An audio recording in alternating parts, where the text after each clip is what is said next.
Florence is the capital of Tuscany, a city of art and culture, of churches, grand squares and palaces.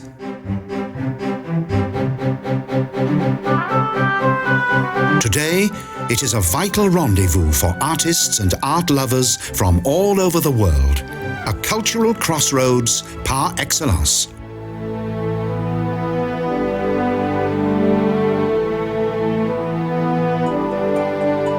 With its massive tower, the Palazzo Vecchio has been the city's political hub since the 14th century.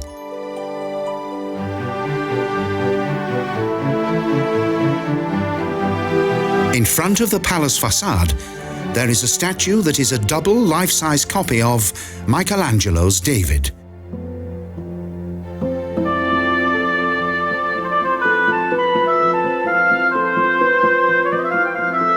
The sculptures of this great artist idealized and glorified the might of the people of the Renaissance.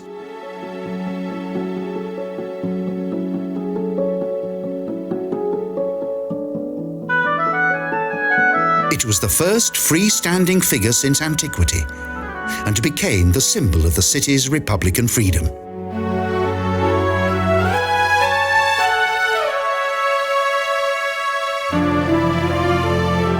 Together with the three-sided Gothic cathedral and the campanile, the Cathedral Square is crammed into the inner city. Although everything is very cramped, the three buildings emanate a strong sense of unity.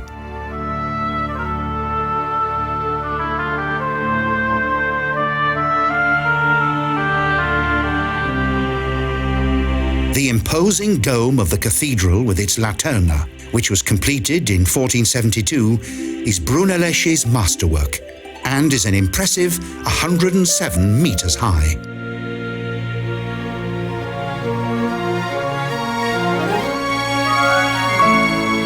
From the campanile, there is a beautiful view of the old town.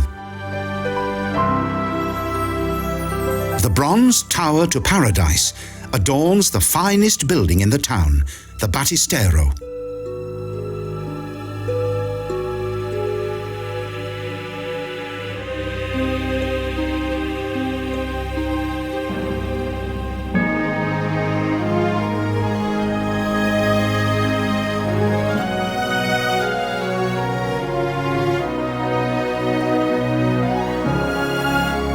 After the cathedrals of Rome, Milan and London, the Santa Maria del Fiore in Florence is the fourth largest church in the Christian world.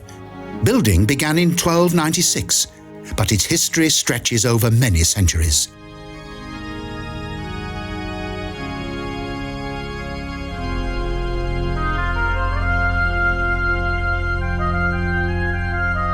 At the end of the 14th century, an elite handful of families ruled the town. The main rulers were the Medici. They were the most amiable and yet the most powerful. They brought prosperity to the town.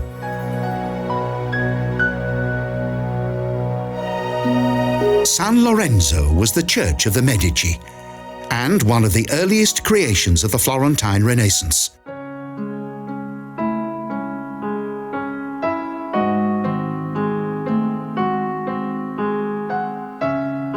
The noble family's highly ostentatious mausoleum was built in the adjacent Capelle Medicee.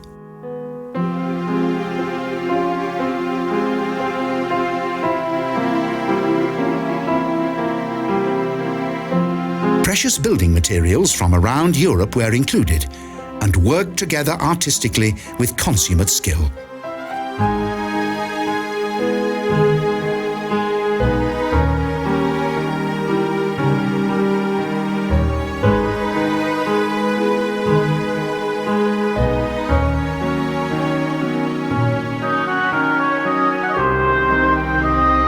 But it was several centuries before this octagonal work of art was completed.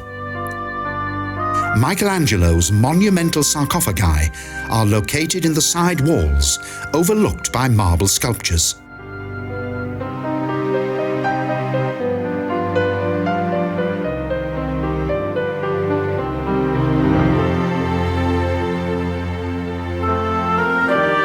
With pride and delusions of grandeur, The people of Florence wanted to demonstrate their supremacy over all the other towns of the region, and the city of Florence has succeeded in being a combination of beauty, fortitude, and religious belief.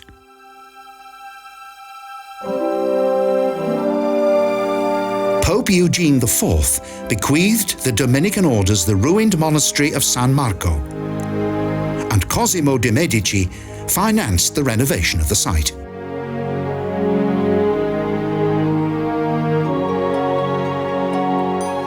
The main part of the monastery is still inhabited by monks who pay due deference to its many valuable paintings and works of art.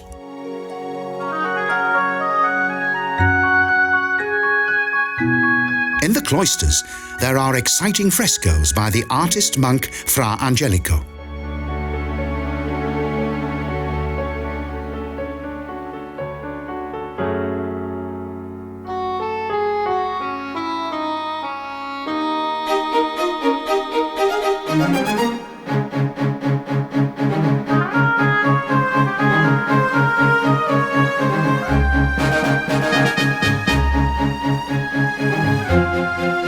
In the square in front of Findel House, Ferdinand I protects children of poverty from the fierce figures in the fountain.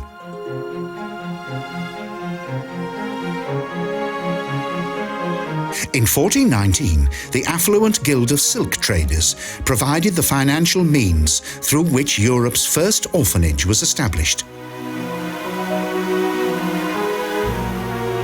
Santa Maria Novella is one of the most beautiful churches in the city. The Dominican Monastic church, built at the end of the 13th century, is impressive with its facades decked out in white and green marble. The Roman Gothic cloister has frequently been damaged by high tides, but has been maintained to a high order.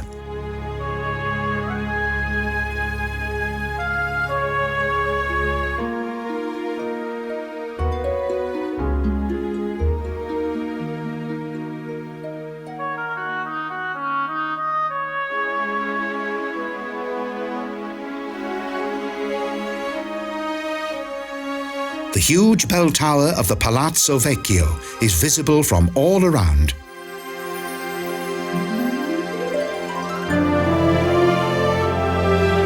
High on the banks of the other side of the Arno River is the jewel of Florentine architecture, the most beautiful church in Florence, San Miniato Almonte.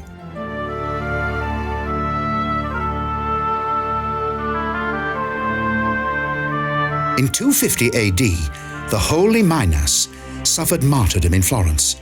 After his decapitation, the story goes that he climbed this hill with his own head in his hands.